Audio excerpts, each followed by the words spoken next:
Hello, good morning students. Class 9th subject Sanskrit video जो आज हम बनाने 32B है और लेसन जो हमारा चल रहा है वो 5 है। इससे पिछले वीडियो में बेटा हमने आपको बताया था पिछले श्लोक में कि व्यक्ति को गुणों को अर्जित करने का या अच्छे गुणों से युक्त होने का प्रयास करते रहना चाहिए, क्योंकि गुण यदि हैं और यदि वो निर्धन है तो भी श्रेष्ठ है, लेकिन यदि गुण नहीं है और वो धनवान है तो भी वो निम्न ही रहेगा, यानी श्रेष्ठ नहीं होता। अर्थात गुणवान निर्धन व्यक्ति गुण रहित धनवान व्यक्ति से भी श्रेष्ठ होता है। हमने ये पढ़ा था। आज हम अगला श्लोक स्टार्ट कर रहे हैं। देखो बेटा, आज हम पढ़ेंगे इसमें कि आरंभ गुर्वी क्षयणी क्रमेण लघवी पुरा वृद्धिमति च पश्चात दिनस्य पूर्वार्ध परार्ध भिन्ना छाएव मैत्री खल सज्जना नाम। देखो बेटा, आज हम पढ़ेंगे कि दुष्ट और सज्जन की मित्रता के बारे में, कि दुष्टों की मित्रता कैसी होती है और सज्जनों की मित्रता कैसी होती है, ये हम समझेंगे अंतर दोनों का। तो देखिए, खल दुष्टों की मैत्री मित्रता, दुष्टों की मित्रता दिनस्य दिन के पूर्वार्ध, यानी कि दिन के दोपहर से पहले का समय पूर्वार्ध होता है। दोपहर से पहले समय को पूर्वार्ध कहते हैं, यानी पूर्वान कह सकते हैं, पूर्वार्ध कह सकते हो। और दोपहर के समय को मध्याह्न कहते हैं, दोपहर के बाद के समय को परार्ध कहते हैं या अपराह्न भी कहते हैं। तो दुष्टों की मित्रता दिन के पूर्वान यानी दोपहर से पहले के समय की छाया की तरह होती है।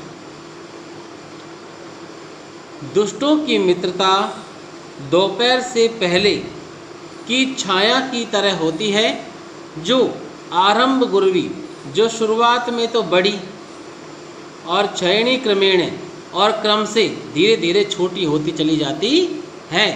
लेकिन सज्जना नाम, लेकिन सज्जनों की मित्रता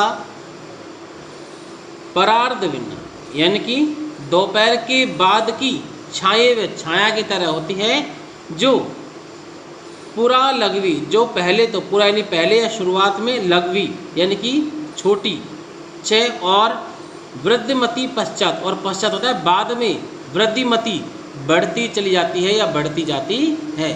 यानी सज्जन जो और दुर्जन में क्या फ़र्क है बेटा? दुर्जन व्यक्ति किसी से मित्रता करता है अपने मतलब के लिए, तो शुरुआत में उसका मतलब होता है तो उससे मीठा बोलता है, उससे मित्रता करता है, और फिर समय के अनुसार जब उससे उसका कार्य पूरा निकल जाता है या उसका मतलब हल हो जाता है तो वह धीरे धीरे उससे मित्रता कम कर देता है और अंत में उससे मित्रता छोड़ देता है। जबकि सज्जन व्यक्ति का इसके विपरीत होता है। सज्जन व्यक्ति अच्छे लोगों से मित्रता करते हैं, यानी शुरुआत में उनकी मित्रता कम होती है, छोटी होती है, लेकिन बाद में वो और ज़्यादा बढ़ती चली जाती है, उसके हर सुख दुख में साथ देते हैं। जैसे छाया देखा है आपने, जब सुबह होता है, सूर्योदय होता है तो छाया बहुत अधिक होती है, और फिर जैसे सूर्य आगे बढ़ता है, सूर्य निकलता है, आकाश के ऊपर जाता है, धीरे धीरे धूप निकलना शुरू होती है और दोपहर तक बहुत ज़्यादा धूप का माहौल बन जाता है। तो शुरुआत में छाया यानी मतलब अर्थात दुष्ट व्यक्ति, और बाद में धूप यानी कि काम निकल जाना, तो ये हो गया। इस तरह की छाया का जो कार्य है वो दुष्ट व्यक्ति की मित्रता होती है। लेकिन दोपहर के बाद जो धूप है वो धीरे धीरे कम हो चली जाती है, छाया बढ़ती चली जाती है, तो यह मित्रता सज्जनों की मित्रता की तरह होती है। एक बार फिर मैं इसका अर्थ बता रहा हूँ। दुष्ट लोगों की मित्रता दोपहर से पहले की छाया की तरह होती है, जो शुरुआत में तो बड़ी और फिर धीरे धीरे छोटी होती चली जाती है या घटती चली जाती है। लेकिन सज्जनों की मित्रता दोपहर के बाद की छाया की तरह होती है, जो शुरुआत में तो छोटी और उसके बाद धीरे धीरे बढ़ती चली जाती है। तो आपको समझ आ गया होगा बेटा इस प्रकार। तो देखिए, इसके अंदर जो ये शब्दार्थ हैं ये आपको लर्न करने हैं। फिर हिंदी अनुवाद, इसमें संदर्भ लिखा है, संदर्भ काट के लिखोगे आप बेटा, स प्रसंग, ठीक है, कि यह श्लोक हमारी पाठ्यपुस्तक सैमुषी के सुक्ति मोक्तिकम नामक पाठ से अवतरित है। यह नीति शतकम से संकलित किया गया है। तो ये आपको सहप्रसंग लिखना है। इसके बाद आपको ये हिंदी अनुवाद लिखना है और ये कार्य आपको करना है HW की कॉपी में। ठीक है बेटा, किसमें करोगे? HW कॉपी में करोगे।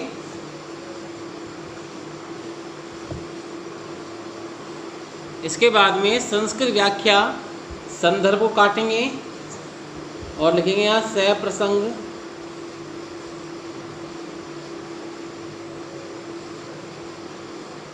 कि श्लोक अयम, ये न को यम मैं है, ये अयम श्लोक अयम अस्माकं सैमुषी इति पाठ्यपुस्तकस्य सुक्तिमौक्तिकमिति पाठात् उद्धृते श्लोक अयम भर्तरे नीति शतकम ग्रंथात् संकलित है।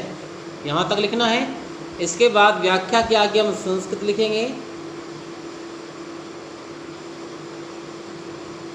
अंडरलाइन कर देंगे एरो लगा के। ये होगी संस्कृत व्याख्या कि दुर्जनानां मित्रता आदौ तु पूर्वान् छाया इव दीर्घा भवति परश्च क्रमशः क्षयशीला भवति और सज्जनानां मित्रता आदौ अपराह्नं छाया इव अल्पी भवति जो मध्याह्न उपरांत च वृद्धिम आपनोति।